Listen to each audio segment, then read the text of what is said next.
Hello students, इस video में लोग न्यू एनसीईआरटी क्लास 11 मैथ्स का परमुटेशन कम्बिनेशन चैप्टर का एग्जांपल नंबर 12 डिस्कस करेंगे। ये क्वेश्चन क्या कह रहा है, find the value of N such that पहला np5 equal to 42 into np3 जहाँ की n की वैल्यू 4 से ग्रेटर होगी, और दूसरा है np4 upon n minus 1p4 equal to 5/3 जहाँ n की वैल्यू 4 से बड़ी होगी। ठीक है, तो इन दोनों को बारी बारी से सॉल्व करते हैं। पहले पहला क्वेश्चन सॉल्व करते हैं। चलिए पहला क्वेश्चन सॉल्व करते हैं। np5 equal to 42 into np3। देखो n पहले npr का फॉर्मूला क्या कहता है, npr का फॉर्मूला कहता है n factorial upon n minus r factorial. Fine, तो np5 क्या कहेगा, n factorial upon n minus 5 factorial equal to 42 into n factorial upon n minus 3 factorial.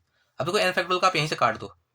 ठीक है, अब यहाँ पे फर्दर आप क्या कर सकते हो, फर्दर आप एक काम और कर सकते हो, n माइनस 5 फैक्टोरियल। अब देखो इन दोनों से बड़ा कौन है, n माइनस 3 फैक्टोरियल है ना, ये ज्यादा बड़ा है ना, तो इसको ऐसा लिख सकते हैं। आप ऐसा करो, इसको n माइनस 3 फैक्टोरियल को यहाँ लेके आ जाओ। ठीक है, तो n minus 3 factorial upon n minus 5 factorial equal to 42। अब इसको हम लोग ऐसे लिख सकते हैं, n minus 3 into n minus 4 into n minus 5 factorial upon n minus 5 factorial equal to 42। इसको काट दो तो बच गया n minus 3 into n minus 4 equal to 42। इसको सेपरेट पेज में लिखते हैं। अब देखो ये क्या बनेगा ना, एक क्वाड्रेटिक बन जाएगा, n minus 3 into n minus 4 equal to 42। अब बस कुछ नहीं, आपको इसको सॉल्व कर लेना है। तो n square minus 7n plus 12 equal to 42। तो n square minus 7n minus 30 equal to 0। यहाँ से होगा n square minus 10n plus 3n minus 30 equal to 0। तो यहाँ से n into n minus 10 plus 3 into n minus 10 equal to 0। यहाँ होगा n plus 3 into n minus 10 equal to 0। n equal to minus 3, n equal to 10।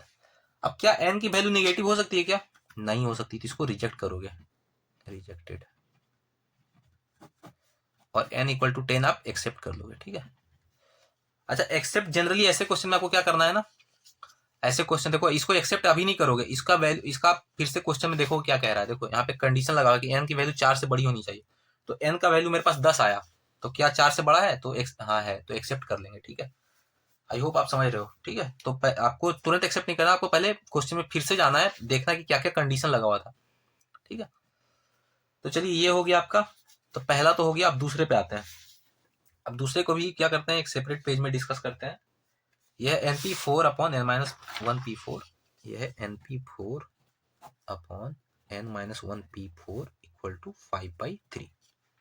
Right, अब इसको कैसे solve करेंगे, अब तो क्या करते हैं, इसको ऐसे लिख सकते हैं n factorial upon n minus 4 factorial, और इसको क्या लिख सकते हैं, ये उल्टा चला जाएगा। Right, n minus 5 factorial upon n minus 1 factorial equal to 5/3। अब n को n into n minus 1 factorial लिख सकते हैं अपॉन n माइनस 4 फैक्टोरियल। अच्छा एक और काम कर सकते हो, n minus 4 into n minus 5 factorial, इसको लिख दो।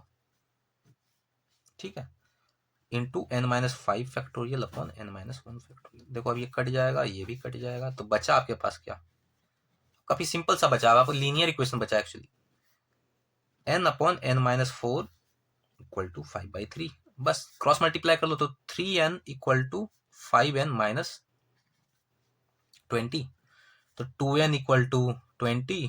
तो यहां से क्या बचेगा आपके पास, 2n इक्वल टू 20, तो क्या मैं कह सकता हूँ कि देयरफॉर n की वैल्यू हो जाएगी 20/2 10।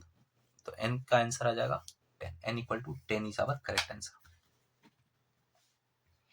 ठीक है, तो ये भी काफी सिंपल सा क्वेश्चन था। बस आपको ये वैल्यू, अगर आप npr का वैल्यू अगर पुट कर दोगे तो आपको आंसर मिल जाएगा। ठीक है, npr का वैल्यू कुछ नहीं है, n factorial upon n minus r factorial. Right, तो ये दोनों क्वेश्चन हम लोगों ने डिस्कस कर लिए।